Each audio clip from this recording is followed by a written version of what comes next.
day that the Lord has made. Amen. We will rejoice and be glad in it.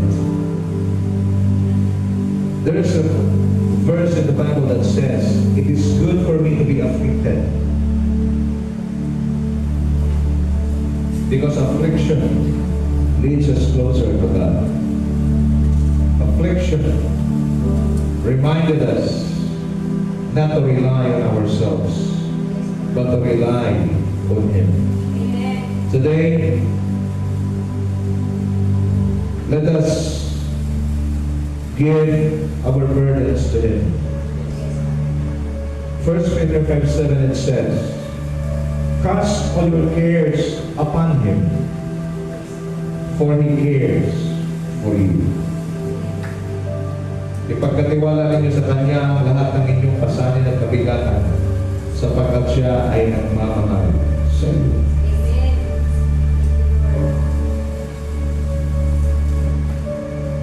Let us allow ourselves to dwell in His awesome presence. Most of the time, nasabi natin, "Lord, we want to be in your presence. Lord, we want to dwell in your presence." But dwelling in the presence of God, because we just want it, hindi siya masyadong meaningful. But the moment we go through some difficulties in life, and we dwell in His presence, mas na-appreciate natin ang presence ng Panginoon. In God's infinite mind, we cannot fathom His ways. But the only way for us to move with Him is through faith. Faith serves as our compass as we navigate our destiny. Just believe. Jesus said to Martha, "Did I not tell you, if you believe, you will see the manifestations of God's power." Sometimes we need to walk in this life through the eyes of faith, not through our naked eyes. Let us walk by faith and not by sight. What we are today is not our final destiny. The best is yet to come. In a moment of silence, I want you to pour out everything to God today. Jesus said, "Come to me, those who are labored and heavily laden, and I will give you rest." Just come to the Lord. Just pour out everything to Him. This is the essence of having this wonderful worship celebration. It is not just praising and worshiping God. It is also coming to Him, having an encounter with Him, resting in His awesome presence, pouring out all our burdens, all our difficulties, even our weaknesses. Just pour it out before God. And allow the presence, allow the peace of God, the joy of the Lord. Just allow the presence of God, not just to fill our soul, but to flood our soul today. Hallelujah, hallelujah, hallelujah. We give you praise. Today, join us as we worship God in faith, as we honor God in faith, as we sing song to Him in faith. Everything must be done in faith. For only faith pleases God. Some of us here, even myself, we're having difficulties in our body, in our situations, in our emotions. But faith surpasses everything.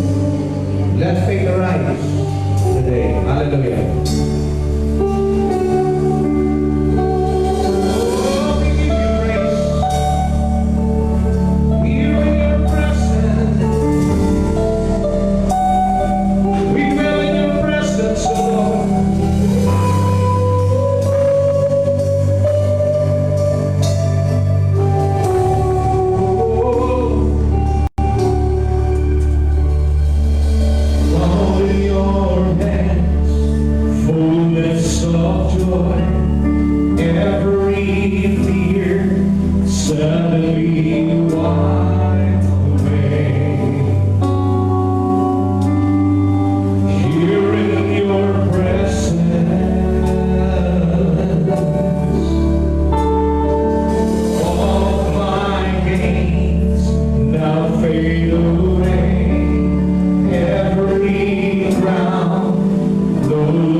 in His awesome presence. God is here. I said God is here. Oh, we worship. We glorify your precious holy name. There is power in the name of Jesus. His presence is in this place. Hallelujah. Oh, we give you praise.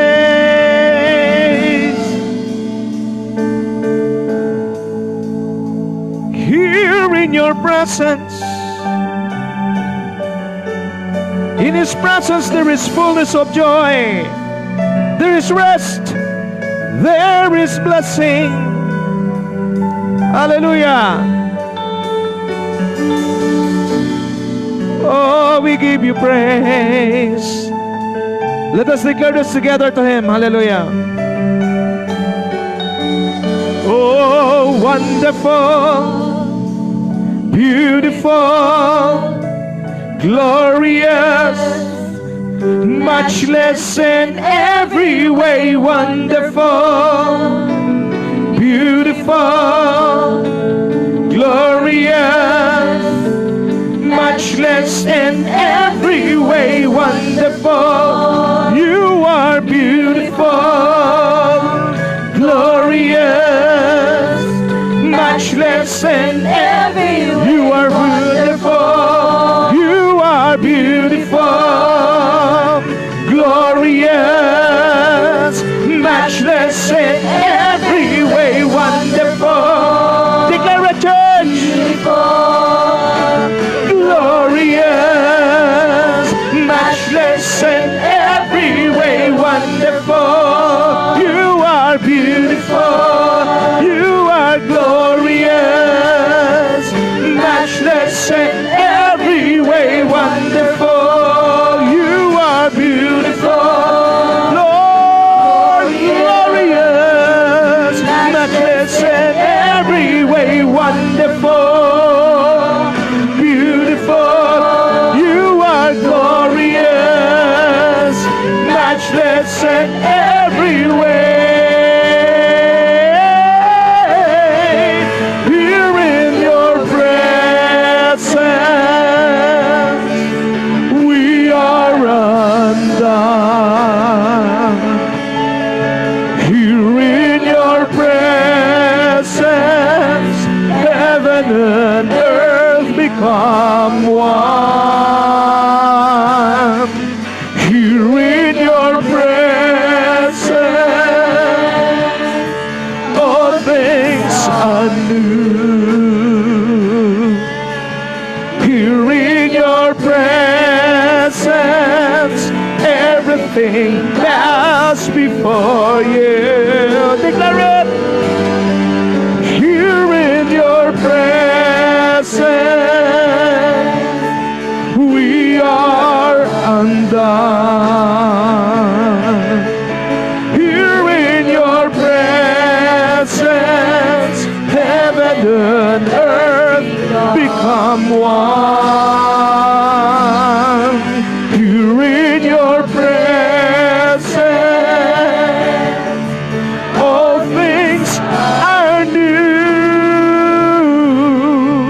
Here in your presence, everything bows before you. Wonderful, you are wonderful, beautiful, glorious, matchless in every way, wonderful, beautiful, glorious, matchless in every way, wonderful, beautiful, glorious, matchless in every way.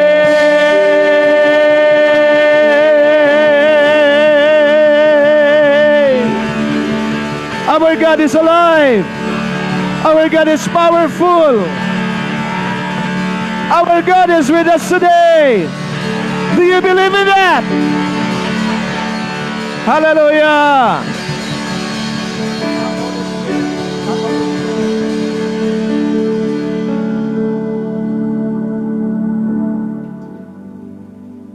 The Holy Spirit lives inside us. I said the Holy Spirit lives inside us. But sometimes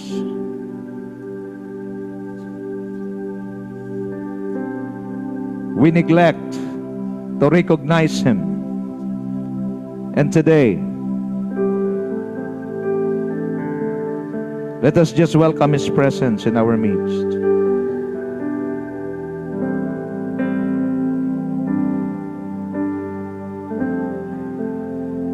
Though He lives inside us, but we need the fullness of the Holy Spirit.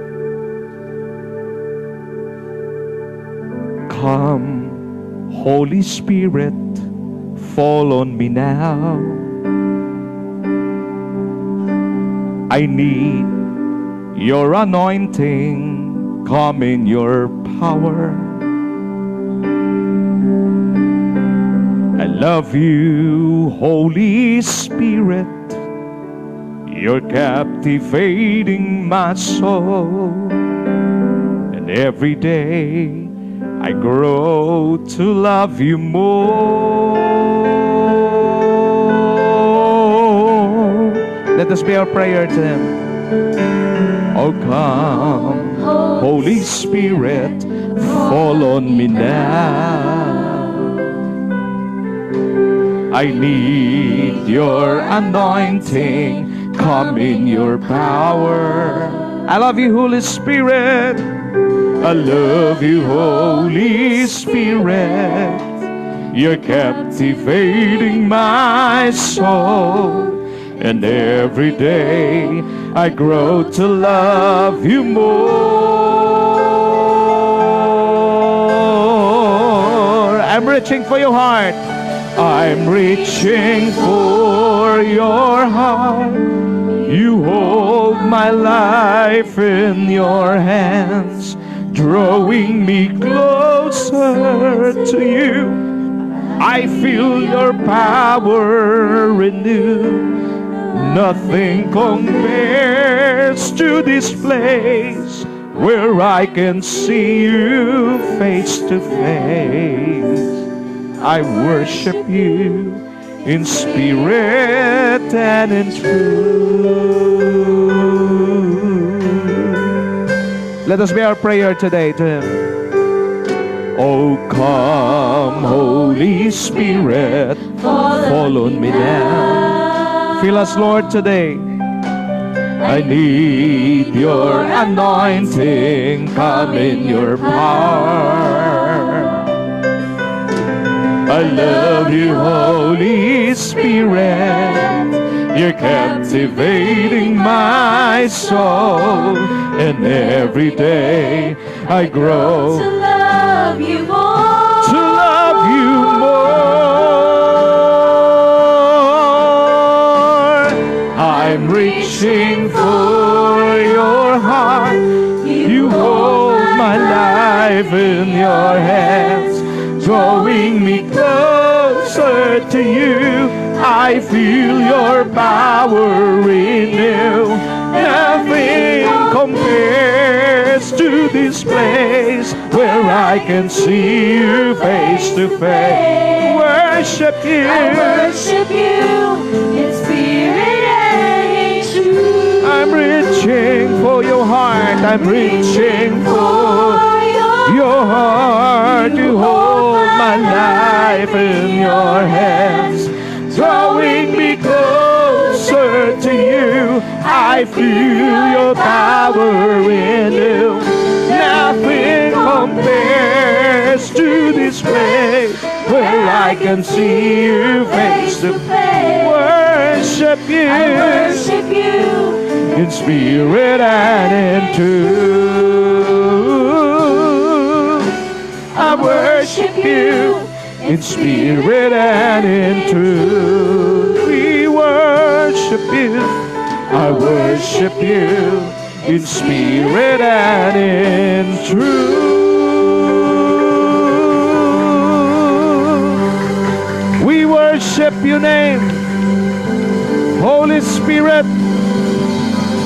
Lord, we worship you.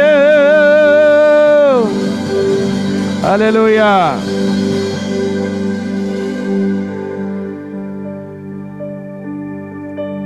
Let this day be a special day with God and with us. This is what we call a divine appointment with Him. You're here, and He is here. Just feel His awesome presence. Let faith catch the glimpse of His presence today. Oh, we worship You, Lord. As we sing praise, as we sing songs of worship, let Your Spirit arise and let Your faith arise. Because today, God is about to do something powerful to each one of us. Do you believe in that? I said, do you believe in that?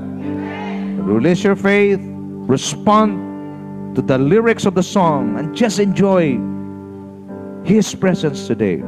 Father God, we bring back all the glory and honor to You, for You alone deserves. This we pray in Jesus' name. Amen and amen and amen. Hallelujah. Let's worship the Lord. Hallelujah. Blessed be the name of the Lord. Our God is powerful. Our God is alive. Amen, church. Let's worship the Lord. Bali, ituturo po Hallelujah. namin yung action para dito sa ating praise song. Oy. So, ganito po.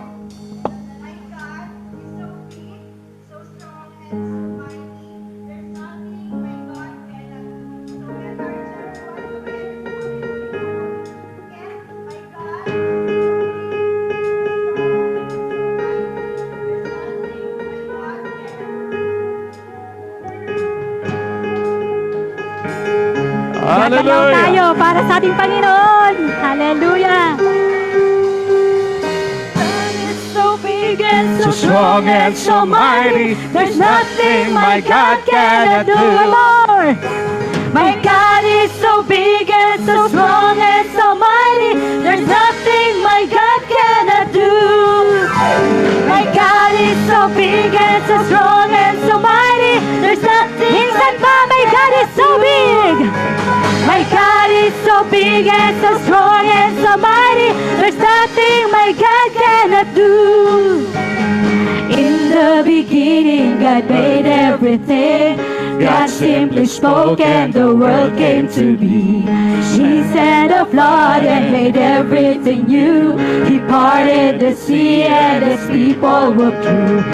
He helped a boy bring a giant right down. Joshua marched the walls fell to the ground. These acts of power are worthy of praise. But if you want to question my God in His ways, I look you in the eye and say, my God is so big and so strong and so mighty. There's nothing my God cannot do. My God is so big and so strong and so mighty. There's nothing my God cannot do. Though we are sinners, He still gave us word. God sent His Son to live here on the earth. He held the sea, He made blind men see, and let the lame walk, and He set the world free. He died on the cross and He rose from the grave. He conquered sin, He is mighty to save. He went to heaven, He is coming back. God's word is true, but if it's attacked, I look you in the eye and say, my God is so big and so strong and so mighty. There's nothing my God cannot do. My God is so big and so strong and so mighty. There's nothing my God cannot do. God the Spirit, God the Father, God the Son. 1 plus 1 plus 1 equals 1. God the Spirit, God the Father, God the Son. 1 plus 1 plus 1 equals 1. Minsan pa! God the Spirit, God the Father, God the Son. 1 plus 1 plus 1 equals 1. I want the world to know about my God. I want to live so the whole world can see my heart has changed. I'm forgiven in you. If people need proof, may they see it in me. Let's look the world in the eye. Let's look them in the eye and say, my God is so big and so strong and so mighty. There's nothing my God cannot do. My God is so big and so strong and so mighty. There's nothing my God the Spirit. God the Spirit, God the Father, God the Son. 1 plus 1 plus 1 equals 1. God the Spirit, God the Father, God the Son. 1 plus 1 plus 1 equals 1. I want the world to know about my God. I want to live so the whole world can see that my heart has changed. I'm forgiven in you. If people need proof, may they see it in me. Let's look the world in the eye.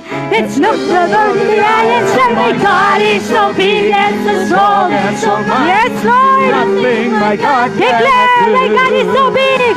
My God is so big and so strong and so mighty. There's nothing my God can spread it all. My God is so big and so strong and so mighty. There's nothing my God cannot do. My God is so big and so strong and so mighty. There's nothing my God cannot do. Bless your name, Lord.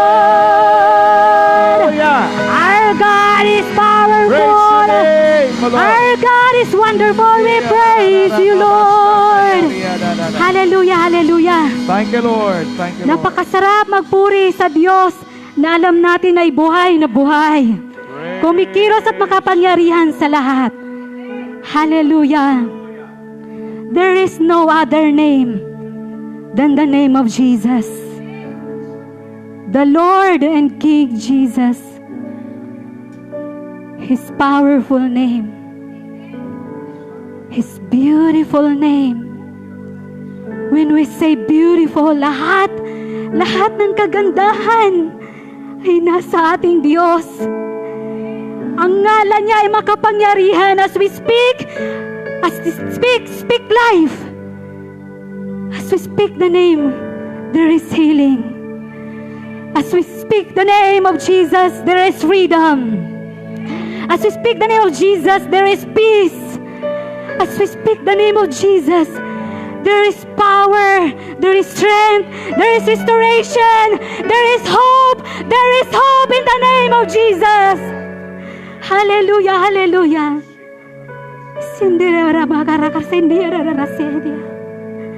We bless your name, Lord God. Oh, we bless you.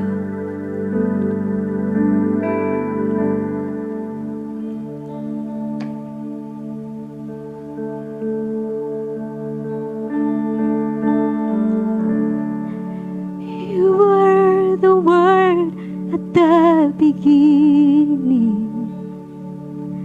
one with God the Lord Most High. Your hidden glory in creation, now revealed in you, our Christ. What a beautiful name it is. What a beautiful name it is. The name of Jesus Christ, my King. What a beautiful name it is. Nothing compares to this. What a beautiful name it is. The name of Jesus.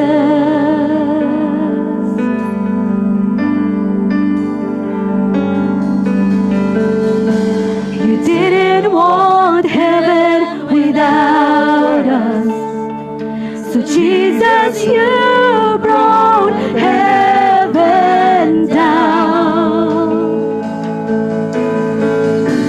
My sin was great, your love was greater. What could separate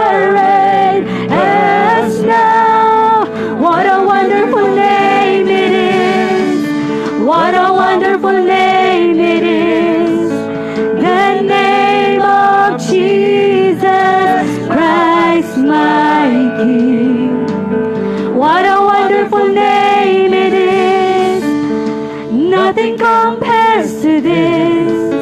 What a wonderful name it is, the name of Jesus. What a wonderful name it is, the name of Jesus. Oh, we bless you, Lord. We worship you alone, O Lord. Powerful name, your powerful name. We glorify you in this place, O Lord. Shout your worship to the Lord, O Lord. Sing out your worship for Him. We bless you, Lord. Glory, glory to you, Lord Jesus. Death has nothing to hold you, Lord Jesus.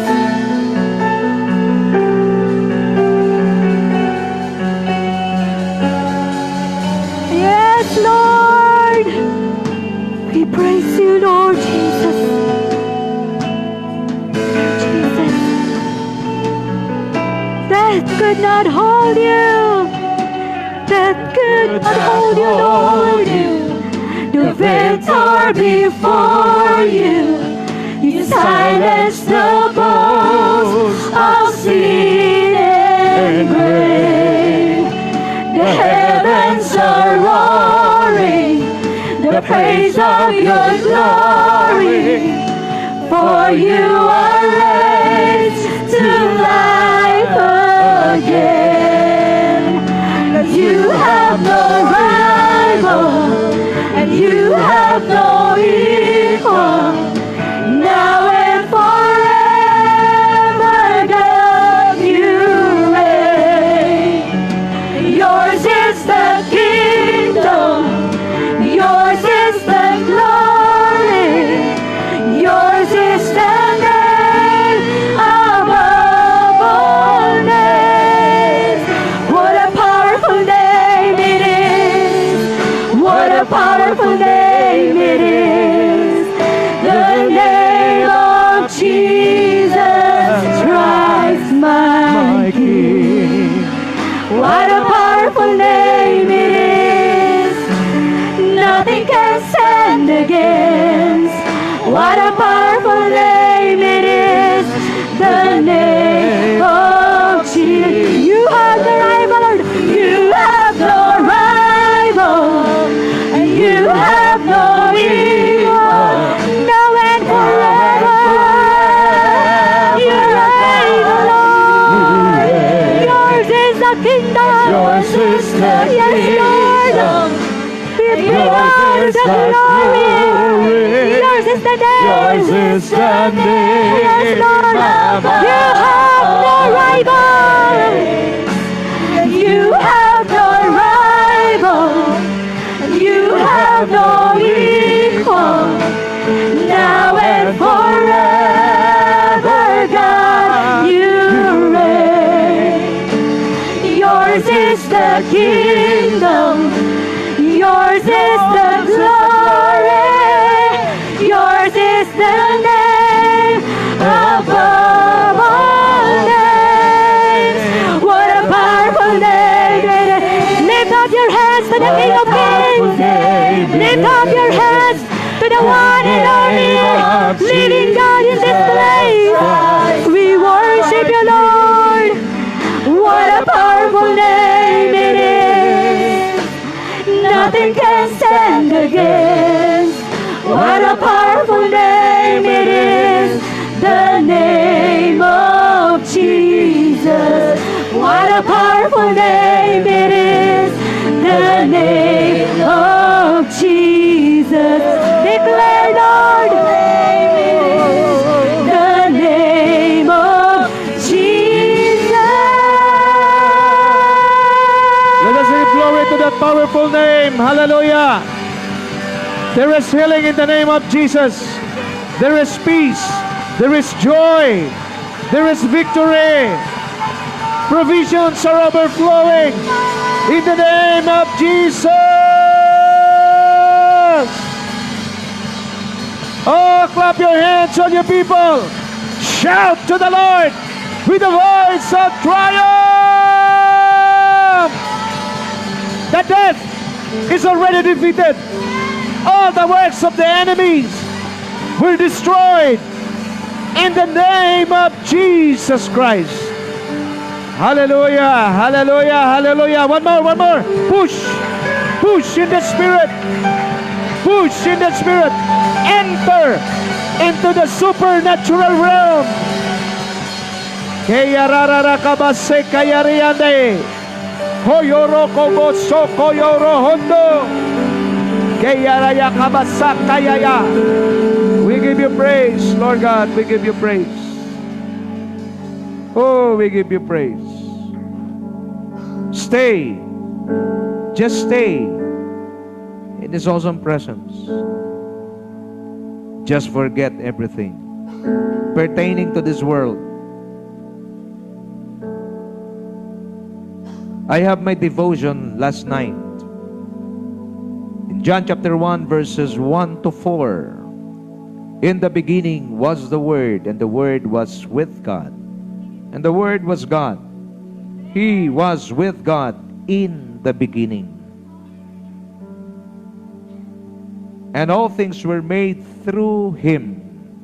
Everything that exists originate from Him. And the Word became the light, and that light, and the Word brings life, and that life became the light of all men. You know what? He is the Alpha and the Omega, the beginning and the end. He knows everything. He knows what we're going through. And God brought us here in this place to give us comfort, to give us freedom, to give us assurance that in our battle in life, or battles in life, we are not alone. The shepherd, the good shepherd, is with us. That even though we walk through the valley of the shadow of death, we will fear no evil, for He is with us. His staff, His rod will comfort us. And He will prepare a table before us in the presence of our enemies. And He anoints our head with oil, and our cups overflows. Surely goodness and mercy will follow us all the days of our lives, and we shall dwell in the presence of the Lord, in the temple of the Lord, forever and ever. This is our portion today. Again, the reality never changed. 2025 is the year of acceleration. 2025 is the year of expansion. 2025 is the year of breakthrough and victories. If you believe in that, shout hallelujah! Oh, we praise your name, O Lord. Praise your name. Let your eyes do not look at your situations where you are right now. Look at your situations through the eyes of God. When they crossed the Red Sea, people are crying, begging for God to deliver them, because what they saw is the Red Sea. It was the Red Sea, but in the eyes of God, it was not the Red Sea, it was a highway. And today, I want you to just look at your situation through the eyes of God, and you will see great and wonderful, marvelous things that God is about to do. Father, we bring back all the glory, we bring back all the honor, we bring back all the praise, and we bring back all the victories to you alone, our God and King, Lord Jesus Christ. To the glory of God the Father and by the power and anointing of the Holy Spirit. Receive your portion today. We are super blessed, highly favored, living under an open heaven because we are sons and daughters of the living God. If you believe in that, shout amen and amen and amen. Hallelujah. Hallelujah. Hallelujah. Bago tayo umupo, ikot-ikot muna tayo. Kamayan natin ang bawat isa. Hallelujah. Sige ho.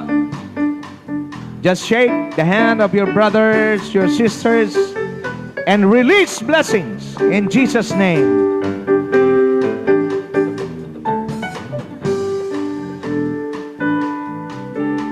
Mahal na mahal kita, Panginoon. Mahal na mahal kita, Panginoon. Kailanman Hindi kita ipagpapalik, pagkat sa piling mo'y laki, mahal na mahal kita, Panginoon. At habang buhay, papupurihan ka. habang buhay. Maglilingkod sa'yo habang buhay. Pag-ibig ko sa'yo'y alay. Habang buhay, papupurihan ka. Habang buhay, maglilingkod sa'yo. Habang buhay, pag-ibig ko sa'yo'y ialay. Mahal na mahal kita, Panginoon. Mahal na mahal kita, Mahal na mahal kita, Panginoon. Kailanman di kita ipagpapalik, pagkat sa piling mo'y lagi. Mahal na mahal kita, mahal na mahal kita, mahal na mahal kita, Panginoon.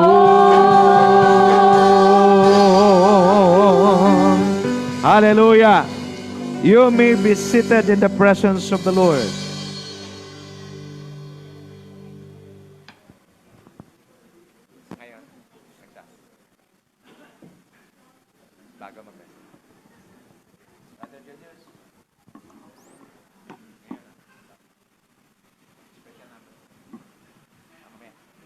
Mas maganda ako ngayon, bago si May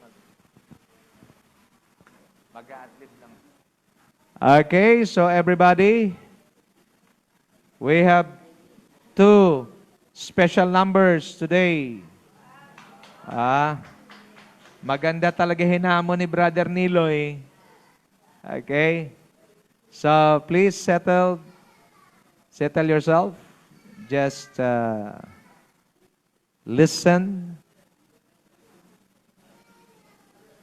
Before I will call our speaker today, Diyan, tulungan. We will be hearing a special song.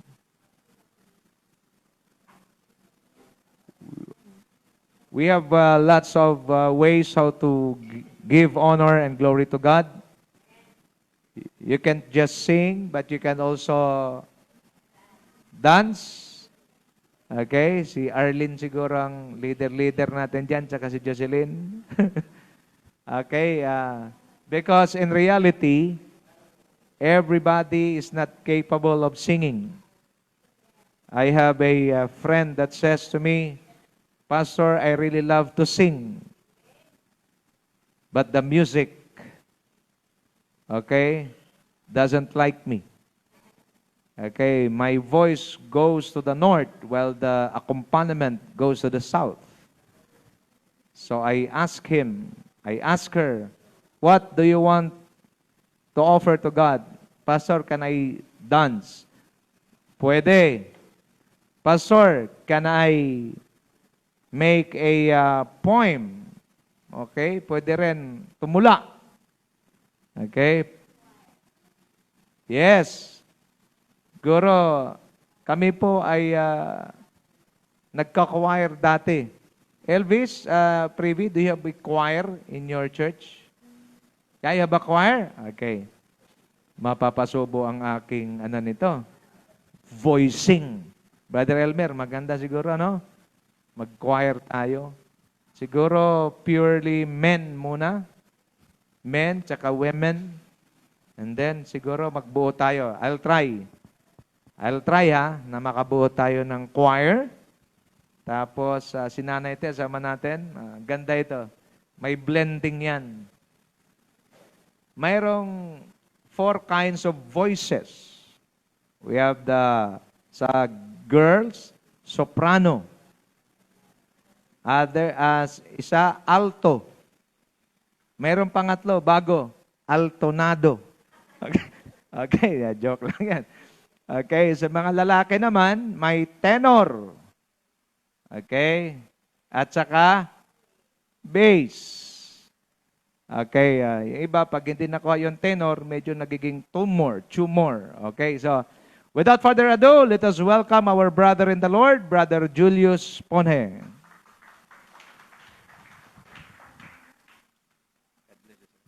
Morning, everyone. I hope we are all blessed this morning. In all season, we must continue to be grateful and praise the Lord always. Regardless of our circumstances, God doesn't change. Amen. He's good yesterday, today, and forever.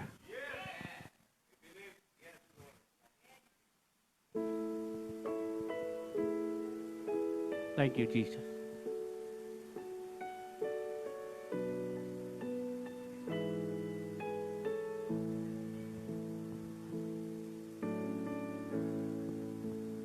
Draw me close to you. Never let me go.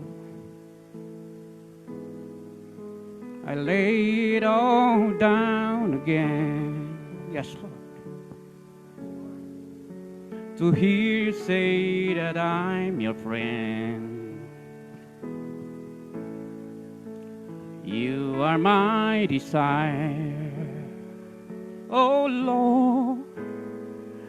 No one else will do.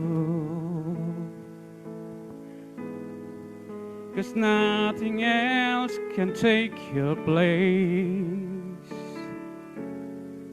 Just to feel the warmth of your embrace. Help me find a way, bring me back to you.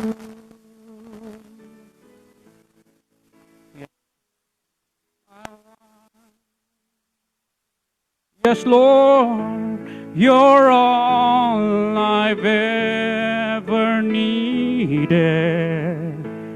You're all I want. Help me know you are near.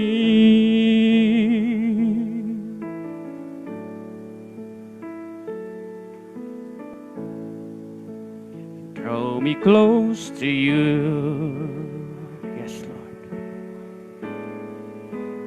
Never let me go. I lay it all down again, just to hear you say that I'm your friend. You are my desire, yes, Lord. No one else will do. 'Cause nothing else can take your place. to feel the warmth of your embrace. Help me find a way, bring me back to you. You're all I want, yes, Lord. You're all I ever needed. You're all I want. Help me know you are near. You're all I want. Just Jesus, you're all I ever needed. You're all I want. Help me know you are near. Help me know you are near. Thank you, Jesus.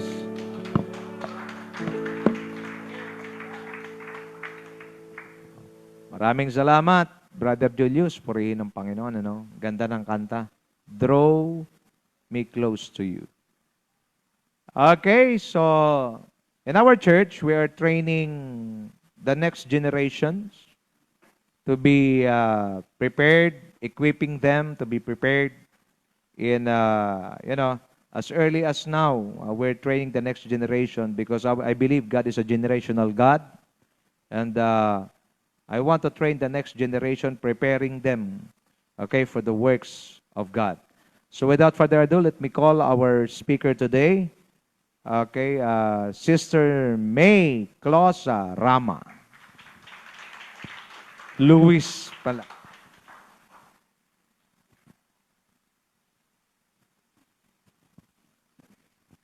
And thank you po, Pastor. So, good morning, everyone.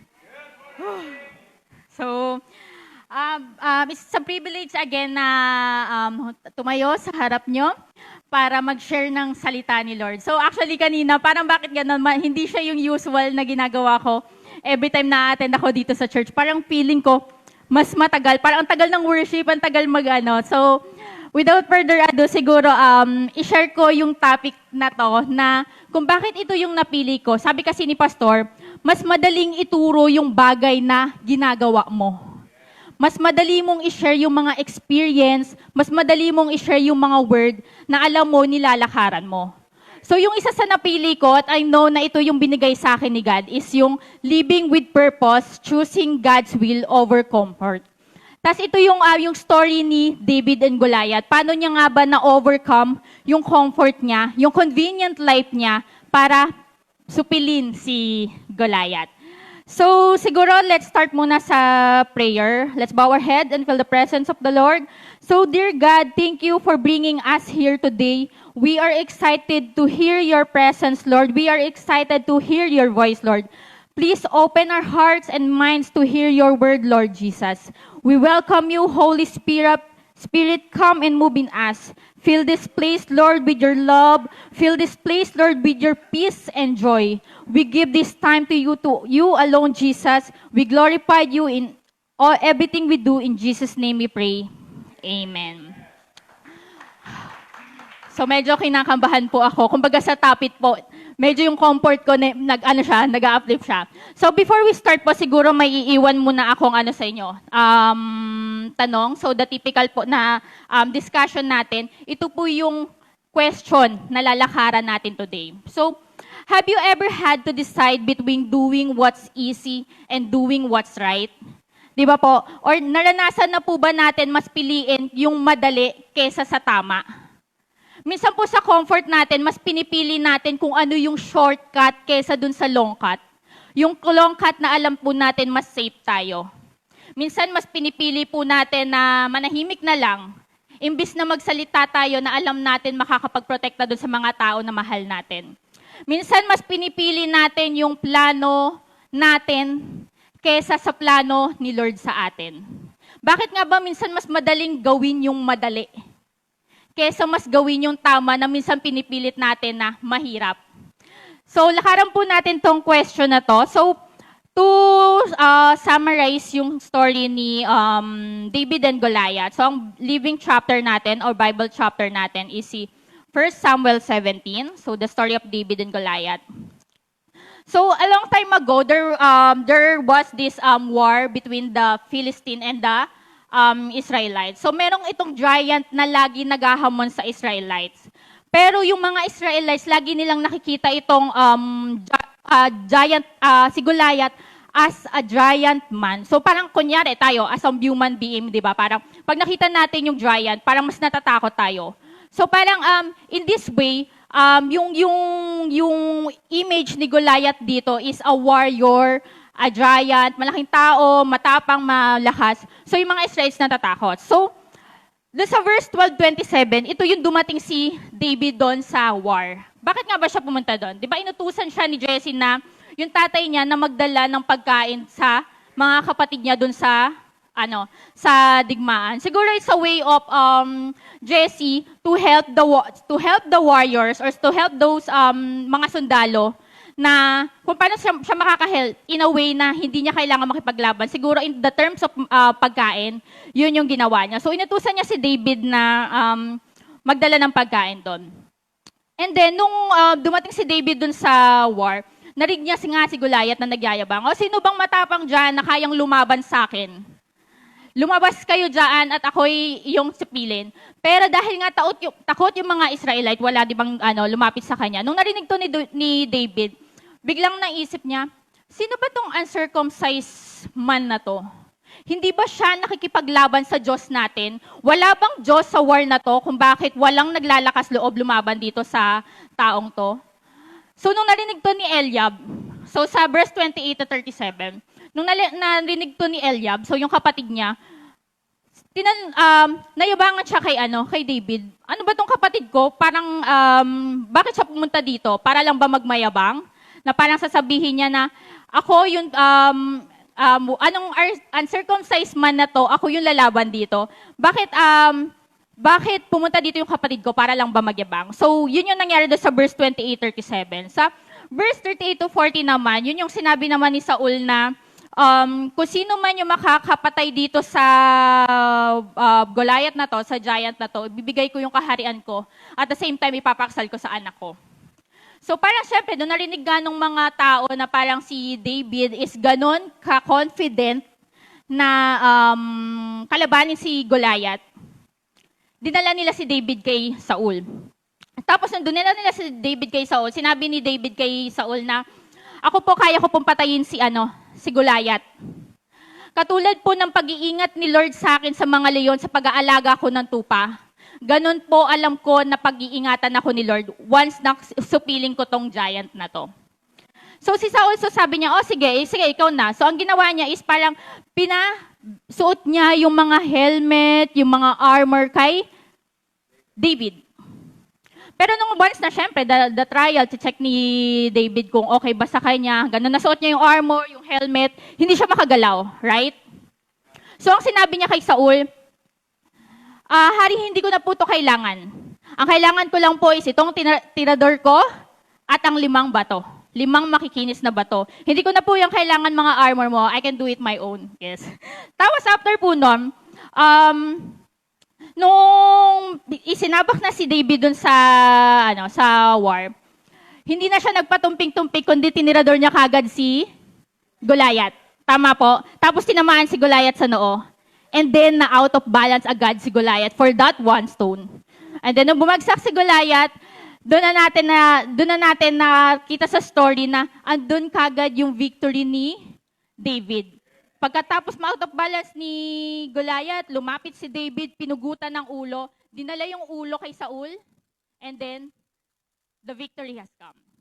So yun po yung pinaka-short summary nung 1 Samuel 17. Actually, nung nag-iisip ako kung ano yung story na gagamitin ko, ano nga ba yung marirelate ko sa Bible, ano nga ba yung principle na pwede kong gamitin na may purpose, but at the same time, may comfort na nangyayari. Di ba po? So yung mga character po dito sa story na to is si David, Si Saul, si Eliab, si Goliath. Si David po yung ating purpose-driven servant or a purpose-driven man. Kasi actually, pumunta lang naman talaga siya doon para magdala ng pagkain without even knowing na mananalo siya with Goliath. Si Saul, the convenient man or the convenient king kasi ikaw hari ka, tapos iuutos mo sa iba na patayin tong Goliath na masyadong minamaliit yung syudad mo or yung kingdom mo. So si Saul dito yung isa sa masasabi natin, the convenient king. Si Eliab, the offended brother, in a way na syempre ito yung family natin. Actually, ito yung nakakakilala kay David. Kung may isang magko-question sa atin or isang makakaalam ng character natin, sino makakaalam na? Di ba yung family natin? Pero hindi. Tiningnan niya lang yung tapang ni David as yabang. So si Eliab dito is the offended brother and si Goliath is the arrogant enemy. Arrogant enemy, mayabang lang pero isang tinador lang bagsak naman. Maraming boka, maraming boses, pero at the end of the day, ando naman sa ground, di ba? So ito po yung mga characters na lalakaran natin. So yung purpose na ginawa dito ni David is, lalaban ako kay Goliath dahil si Kristo or si Lord ay nasa puso ko. But I came to you in the name of the Lord of the hosts. Hindi ako lalaban sa inyo dahil I'm a famous man. I'm a pastol. So, lalaban ako dito kasi alam ko na pinaghaharian ni Lord yung puso ko. And then I can fight this giant. So, yung purpose natin, hindi siya because of you. Yung purpose na nakukuha natin in life is not because of you. It's because God. God anoints us kung nasan tayo ngayon because He's opening that purpose, He's opening that goal, He's opening that journey for you. Di ba po? So, everything na ginagawa po natin, lagi po nating iisipin na si Lord nasa puso natin. Kung maalala niyo, sinabi ni David, di ba, dun sa digmaan, wala ba si Kristo dito? Bakit lahat natatakot? God is a God of win, di ba po? God is a God of strong or strength po. So, kung nandun si Kristo sa mga Israelite na to, sa mga sundalo na to, bakit sila natatakot kay Goliath? Di ba po? Ano po yung comfort na tinitingnan nila? O ano po yung comfort na nilalakaran nila sa buhay nila? Bakit hindi nila masupit-supit na to na Goliath na to, minamalit na sila? So, yung po. So, purpose, is always point about God, not about us.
tao, wala si Kristo doon sa niya, sa puso niya. So yung sa atin po is ganun. Yung purpose natin is the difference between fear and faith is what lets you use. Yung takot po na minsan mararamdaman natin, tingnan po natin siya spiritually. Pinanganak po tayo ni Lord, nilikha po tayo ni Lord ng matapang. Nilikha po tayo ni Lord ng wise, smart. Masyado lang naman tayong pinangungunahan ng takot, kaya minsan hindi natin ito ma-release or hindi natin ito ma-apply sa sarili natin. Lagi tayong pinangungunahan ng takot. Di ba po? Pinangungunahan tayo ng takot na what if ginawa ko to? Or sabihin na natin, what if po mag-resign ako? Mawawalan ako ng kikitain. Or what if po magalit ako dito sa tao na to? Baka hindi na niya ako tulungan in the future na makuha yung bagay na gusto ko. Maging kaaway ko pa siya. Minsan po sa buhay natin, mas pinangungunahan tayo lagi ng takot. At yun po yung reason kung bakit po nag-stick tayo sa comfort zone natin. Tama po. I have the option to stay there and sabihin ko kay Pastor, Pastor, yung kung magsalita talaga, hindi ko po talaga kaya. So, hindi ko po talaga kaya. Pero no po, I accept this challenge. I accept Lord Jesus Christ to allow me to open my heart, again, to open my eyes again, that God is with me. Wala akong dapat katakutan. We are all human beings here. We all have our own uniqueness individually. Di ba po? May kanya-kanya tayong kahinaan, may kanya-kanya tayong kalakasan. Minsan nga, di ba, ang pinaplano ni Lord sa atin, pagsamahin tayo para mas mag-synergize tayo, para mas mag-boom pa tayo, lumago pa tayo. Kaya nga po tayo minsan nagkakaroon ng cell group, nagkakaroon po tayo ng ating core group. It's because we're helping each other to go up and up. Kasi yun yung gusto natin ipakita sa tao na si Lord Jesus Christ is buhay sa buhay natin. So yun po, so another life example po na masishare ko dito is, alam ko naman po, each and every one or some of the people here knows na wala na po akong parents. Tama po. Yung parents ko po nawala 2 years ago. So meaning po, nawala yung mother ko 2022 and nawala yung father ko 2024. Lord, that's 2 years. Are you punishing me? Di ba po? Actually, I question God about that. Kasi sabi ko, Lord, ayaw mo bang makita ng mga taong reason kung bakit ako nandito na makita yung success life ko? Ayaw mo bang makita nila na yung journey na pupuntahan ko is mas maayos compared sa pinlano nila? Lord, bakit? So I'm questioning God that. So doon ko na-realize as the day goes by, as the months go by, as the years go by, everything has a purpose. And maybe because the reason why my parents kinuha kagad ni Lord earlier than what that I'm expecting is because tapos na yung purpose nila sa earth. Yung purpose nila sa earth is nagawa na. The reason na kailangan nilang gawin kailangan na silang kunin. So meaning, to apply it in my life now, maybe the reason na kinuha nila sa akin, yung parents ko now, is because He's now raising the warrior inside me. He's applying that strength na nangyayari nung bata. Na to be stronger, to be wiser, to be smarter. Di ba po? So, yung purpose na yon na sinabi sa akin ni Lord, or yung purpose na yon na naiintindihan ko ngayon, is the reason na I forgive myself. Na, syempre, hindi naman po ako, human being pa rin po ako, hindi man po ako bias, namimiss ko pa rin po sila. But that purpose helps me to still walk, to still continue my journey, to still continue being a mom, to still continue being a wife, and still continue to be a daughter or a daughter-in-law. Di ba po? May kapatid pa naman po ako. So yun po, nagpapasalamat ako yun kasi yung purpose na inopen ni Lord sa akin na yun. Kasi syempre, minsan mag-feel tayo, ay hindi, antag doon, yung malulungkot lang ako kasi wala na eh. No. Everything has a purpose. And just open your eyes, open the Bible, malalaman nyo na yung purpose, nakatanim na po sa atin yon.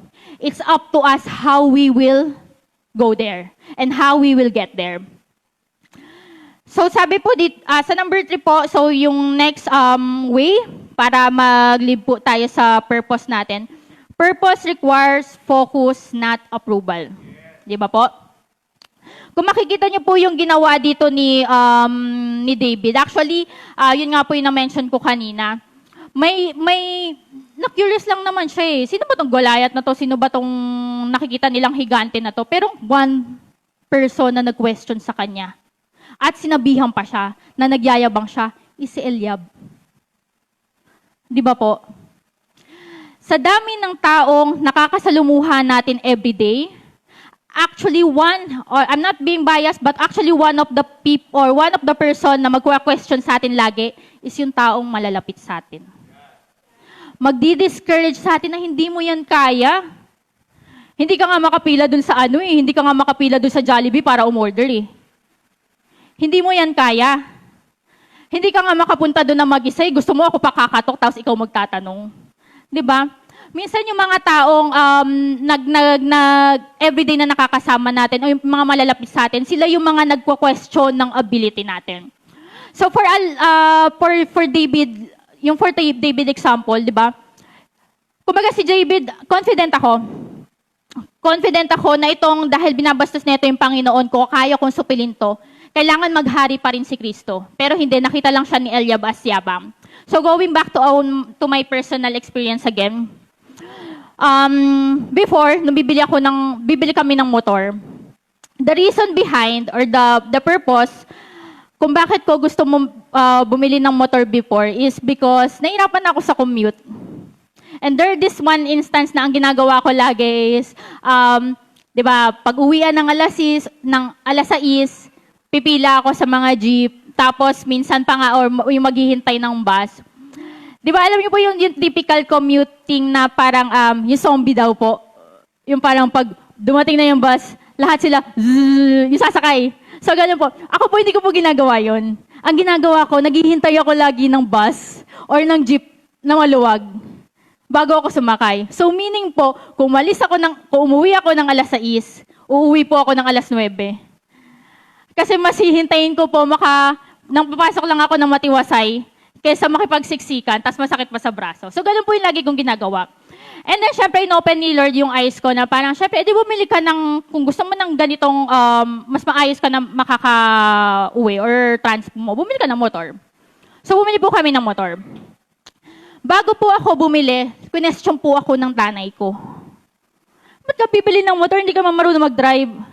Kababae mong tao, nakaskirt ka, tapos magmumotor ka. Di ba po? And that I realized, I can use an example. Bakit ako question ng nanay ko? Di ba po? Kaya naman, kumbaga, ang pagdadrive po is kaya namang matutunan. Hindi ba niya naiisip na kaya kong tulungan yung sarili ko na matuto?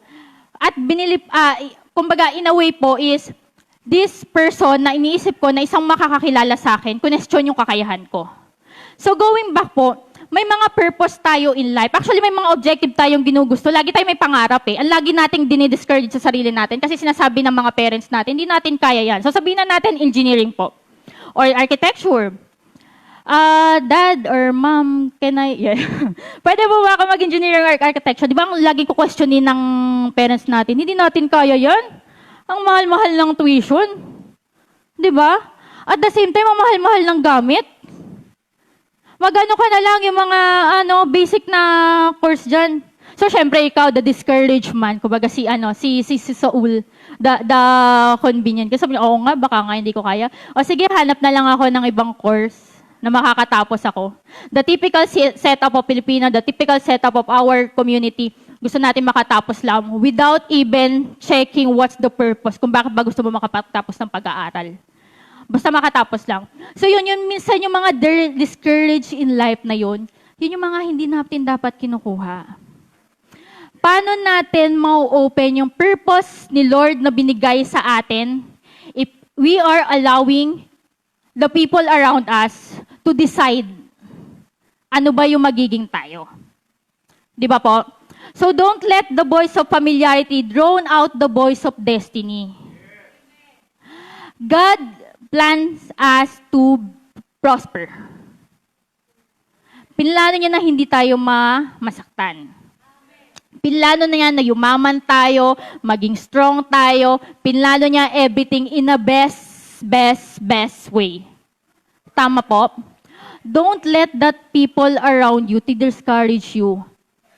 You can listen, you can hear their voice, but accept the only things na alam mo makakatulong doon sa purpose or destiny mo in life.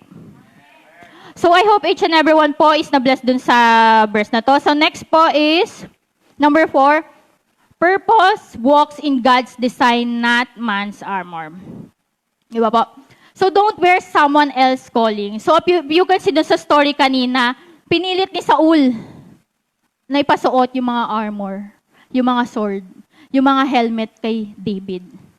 Actually, we don't know, or we didn't know what really the idea or what really the plan behind that. Maybe because, paano pag natalo nga niya si Goliath, tapos naka-helmet si David. Siyempre, may isip niya, ay, si Saul siguro yun.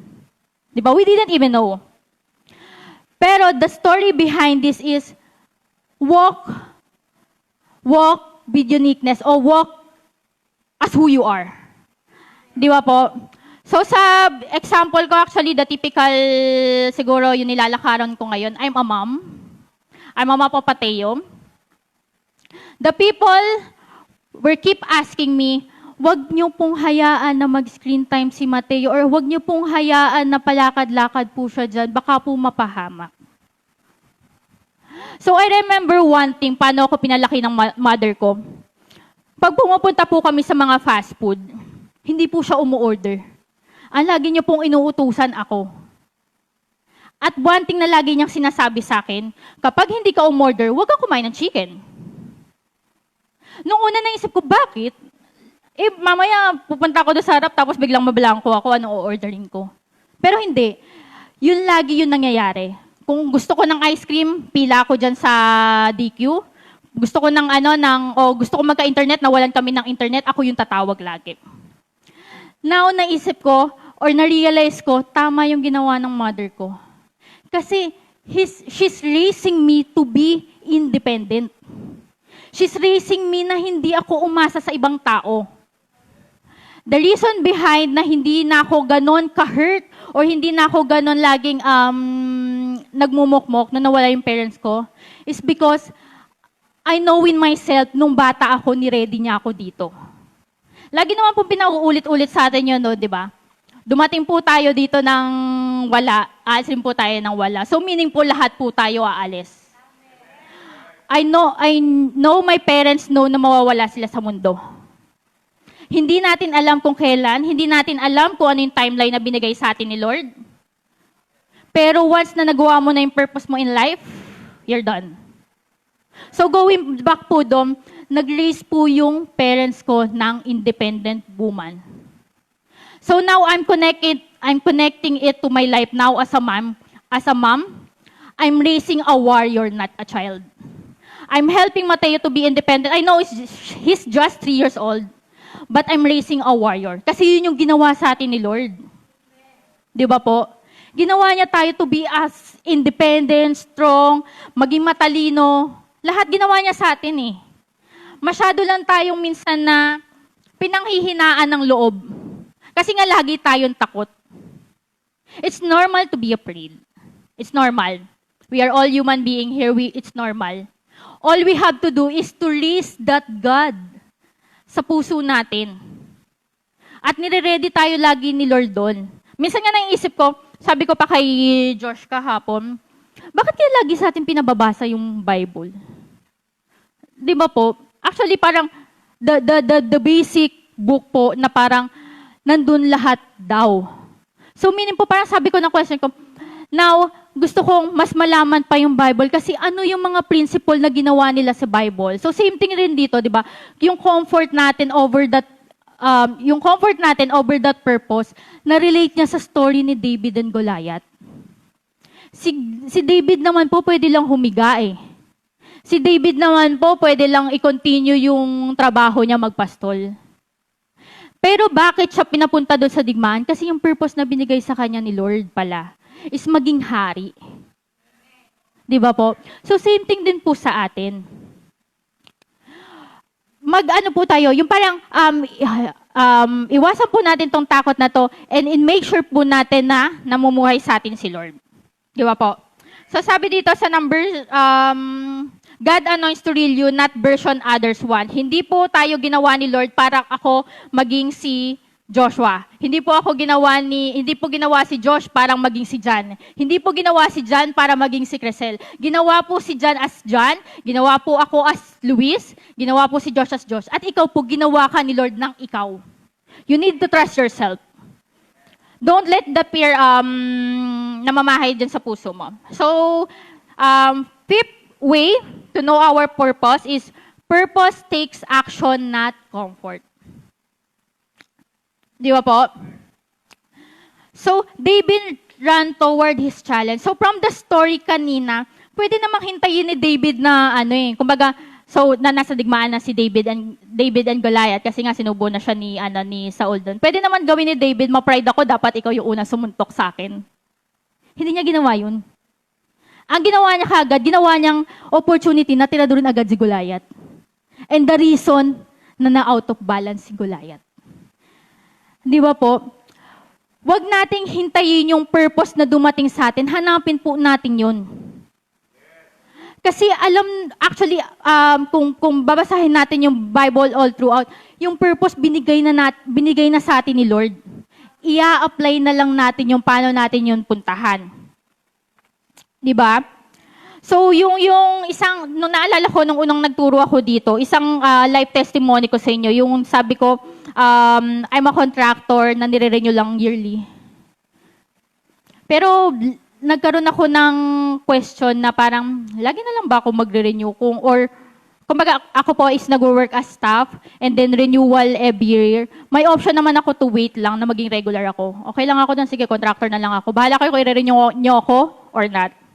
I'll just stay here, I'll just work here, and do my job. No po. The Lord opened my eyes. Ano ba yung purpose mo in life? Ano ba yung objective mo in life? And that thing I realized, gusto ko maging regular. Ano yung feeling na regular? Na wala kang, hindi mo kailangan mag-worry sa job security mo kasi alam mo next year regular ka pa din. So I know yung mga nag-work dito makaka-relate po. So yung testimony ko doon is parang, pwede naman ako mag-wait na lang ng opportunity. Baka naman makita nila, long hair ako, ganyan, maganda yung damit ko, i-promote nila ako. Hindi po yun yung ginawa ko. This one thing, nag-terminate po yung kontrata nung agency ko. And then, I grabbed that opportunity to look for another. So, lagi, pag nag-i-interview ako, lagi ko lang sagot is, bakit ka nag-resign dun sa last job mo? It's because po, terminate nila ako. Bakit ka nag-apply dito? Actually, I'm looking for regular role. That's the basic I want. That's the purpose I want. So, hindi po. So ang nangyari po, na-hire na ako. And then, one thing, yung dati ko pinagtrabahuhan doon sa contractor ko is kinuha ko. So, yung life testimony ko before. But what did I do? Hindi ako umupo lang para maghintay ng blessing. I allow the Lord to work for me. I allow Him na yung opportunity darating sa akin dahil alam niyang wino-work out ko yun. Hindi lang ako umupo, hindi lang ako kinontinue ko yung job ko for the sake of that sahod na yon, na alam ko naman na hindi nila na-appreciate yung kakayahan ko. So yun po, let's always find a way na umaksyon po tayo to where our destiny is. Kung gusto po natin na maging doktor, so the basic yung sample na sinasabi sa atin, gusto natin maging doktor and then ipakita sa tao na namumuhay sa atin si Lord, gawin po natin. Di ba po? Don't always wait for that comfort, always take an action. Kasi ganun po yung ginawa ni David doon sa Bible. So convenience is comfortable but it never kills the giant. Hindi po mangyayari na parang uupo lang po ako dyan na lagi po akong takot na humarap sa stage. Pero hinayaan ko po yung sarili ko na i-accept yung challenge na binigay sa akin ni Lord. Actually, nung una pa nga po ma-receive ko yung invite ni Pastor sa akin, hindi ko alam kung ano yung ituturo ko. And as the day goes by, si Lord po yung nag-o-open ng eyes ko. Ano ba yung nilalakaran mo ngayon? Ano ba yung purpose na gusto mong mangyari sa buhay mo? Di ba po? Nung last time, laging nag-iisip ako, bakit kaya lagi sinasabi ni Pastor na ayusin natin yung sarili natin for the next generation? And that I know now. Kung bakit gusto ko po maging successful in life, gusto ko po maging as much as possible, hindi ibebehin tong mga fear ko, is because I want the best for Mateo. Hindi ko, kumbaga pakungunahan ako ng takot ngayon, pero dinideclare ko na, I want everything best for Mateo, the best school, di ba po? The best life for Mateo and for his generation. The reason kung bakit kami napupuyat ni Josh ngayon is not because gusto lang namin ng money. No, because we're preparing for our next generation. Minsan kasi marirealize natin na okay na ako sa life ko. May bahay na kami. Or kaya nakakakain naman ako ng 3 beses sa isang araw. Okay na ako dun. Pero hindi mo ba naisip yung mga life na ginawa mo? I mean, yung next generation mo? Kung okay ka na sa buhay mo ngayon, isipin mo yung mga taong nakapaligid sa'yo. Don't let yourself stick to that comfort zone. Binuhay tayo ni Lord, pinalaki tayo ni Lord nang meron tayo dito sa puso natin na kailangan natin ma-open lagi. Pero mas pinangungunahan tayo lagi ng takot. Baka naman kasi pag nilapitan ko tong CEO na to, baka parang ano lang ako sa kanya. Ang tawag dito, yung parang mga staff niya lang. No po, we're all human being. Kumbaga yung mga minsan pag nanonood ako ng video, pag hinahayaan ko yung sarili kong matuto pag meron ako isang problema, tapos sinusolusyonan ko siya in a way of watching video or reading book, minsan nakikita ko yung mga, kunyari, yung parang last na pinanood ko nung ngayon, is how to speak like a billionaire. Merong mga testimony na yung mga billionaire na ngayon, nung nasa baba pa lang sila, mga nanginginig din sa stage. So meaning, hindi lang ako yung nakakaramdam. Even them na successful na ngayon, minsan din silang pinangunahan ng takot nila, but they choose to continue. They choose to go there to their destiny. They choose to go there to their dream. We all have different dreams here, I know. Pero one thing is for sure, lahat yun pataas. Hindi yun lahat pababa. 'Di ba? So sabi nga nila, yung lagi rin testimony sa atin, actually mas maganda yung time na nasa baba ka, yung pinakalagpak na lagpak ka na. Kasi all you have to do is to go up. Lagpak ka ngayon, may problema tayo ngayon, it's okay. Everything has a purpose. Maybe the Lord is preparing you to be a stronger warrior you are. It's okay lang, nasa baba ka ngayon. Pero lagi mong tatandaan, isa lang ang pwede mong puntahan, paakyat. Power. So yun po yung lagi natin gagawin. Don't make yourself comfortable as is. Fight that fear. So hindi yan masusupil yung giant. So number 6 po, yung way to know your purpose or walk with your purpose is, purpose glorifies God, not self. David pointed everything back to God. Actually, pwede naman pumunta doon si David na talagang pupunta lang siya doon para magyabang eh. Pero hindi. David went there because of God.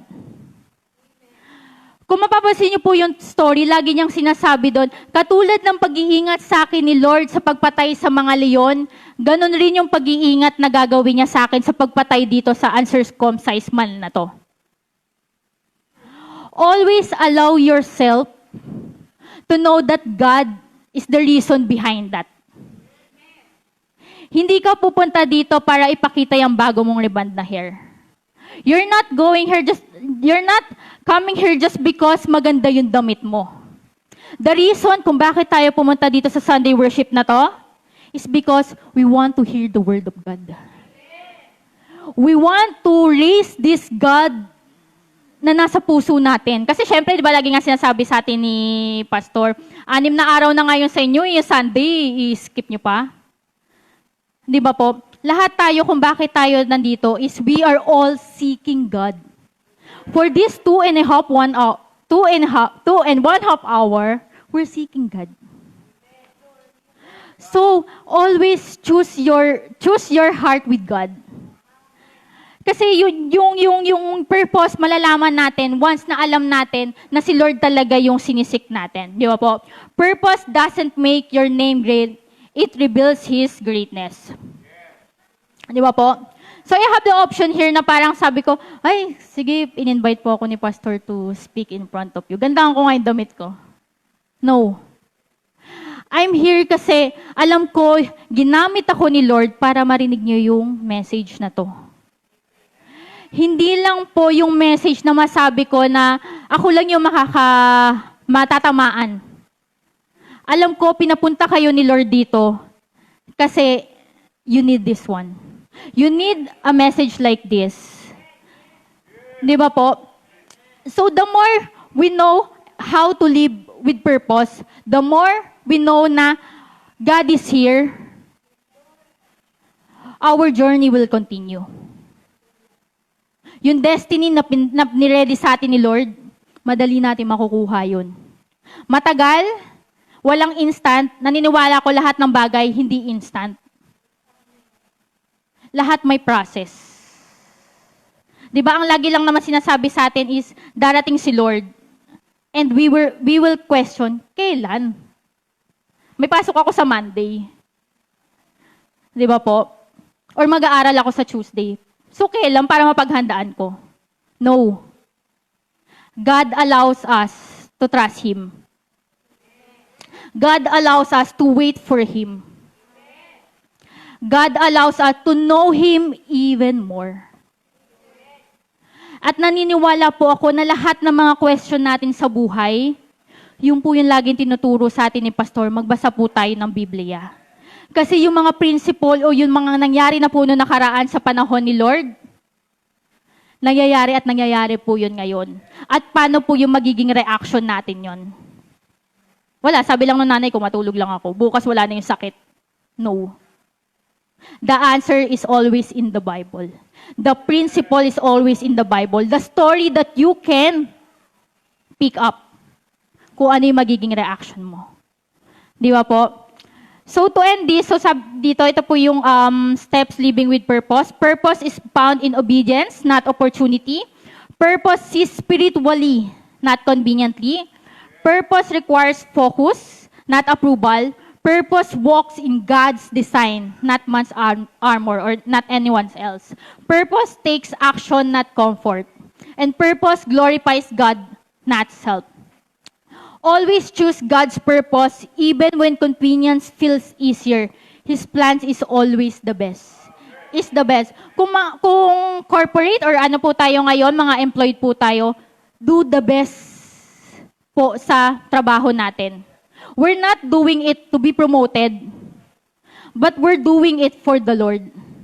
Huwag po natin ay asa sa ibang tao yung paglago natin. Iasa po natin sa Panginoon. Kung tayo naman po is mga housewife, house husband, or mga wala pong trabaho ngayon or naghahanap po, don't let yourself feel na hindi money generated yung ginagawa mo ngayon. Yung mga unseen na yan, yung mga effort na yan na ginagawa mo sa bahay na yan, I know may purpose na ginawa si Lord for you. You need to prepare for it. So kung naman, mga ano naman tayo, businessman or businesswoman na nag-i-start from the scratch, magtrabaho or mag-business po tayo with integrity. Kasi the more we do that, the more blessing will come. The more overflowing blessings na pupunta po sa atin. Kung tayo naman po is minsan is, sabihin na natin mga BPO po or mga night shift or yung mga nag-iibabang shift, Huwag niyo pong questioning yan. Even God see lights in the night. Di ba po? So kahit anong araw pa yan, anong oras pa yan, I know if God is opening that purpose in your life, it will happen. Your destiny, the best in you, God will open that. So to end in my quotes, your Goliath is waiting. Choose your weapon. Weapon wisely. Your Goliath may that challenge in your mind, yung mga gumugulo sa isip natin. Your Goliath or your challenge na yan is your family, relationship. Your Goliath na yan is maybe your exam. Pumili po tayo ng tamang weapon. Not the weapon of fear. Not the weapon of fear, not the weapon of convenience. Not the weapon of pride, but the weapon of faith. Weapon of confidence. Di ba po? Yung weapon na binigay sa atin ni Lord na authenticity, to be who you are. And the weapon of purpose, that God prepared us for this purpose. So si David, kung makikita nyo, hindi siya nanalo dahil sa tirador. Di ba po? Hindi siya nanalo dahil doon sa sword, sa pagpugot sa ulo. Nanalo siya is because his heart is pure, that God is with me. Di ba po? So choose always faith over fear. Choose purpose over that convenience. Choose God's way over that easy plan na gusto mo. Basta always choose God. Because at the end, alam ko, yung purpose is pare-pareha tayo ng binigay ni Lord sa atin na purpose na makita ng ibang tao si Lord sa atin na buhay siya. At yun yung lalakaran natin. So yun po. So maraming salamat po for this message. So before that, siguro, we can in a short prayer to close this. So Lord Jesus, thank you for speaking us today. Thank you for using me, Lord. Thank you for reminding us that you are bigger than this giant Goliath, Lord. Help us to trust you. Help us to obey you more, Lord Jesus, and to choose your purpose even hindi ito madali, Lord. Give us courage. Give us the confidence. Give us the faith, Lord, to teach us to use the right weapon na pinlano mo sa amin, Lord. The prayer, the love, and the truth, Lord Jesus, na kailangan mo i-open sa heart namin, Lord. We know you are always with us, Lord. We know you have a great plan for our lives. We give everything back to you. We glorify you in the almighty name of the Lord Jesus Christ. Amen. Thank you po.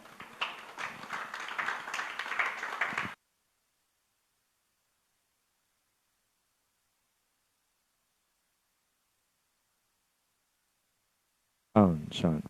Maraming salamat. At sa pagbabago ng ating pag-aalam ng ating purpose, yung mindset natin, napakahalaga. Pagkasabi sa katabi mo, mindset. Okay? Saan naka-default ang mind mo, yan ang magiging compass mo towards your destiny. Okay, so for our tithes and offering, may I call on Sister Neris?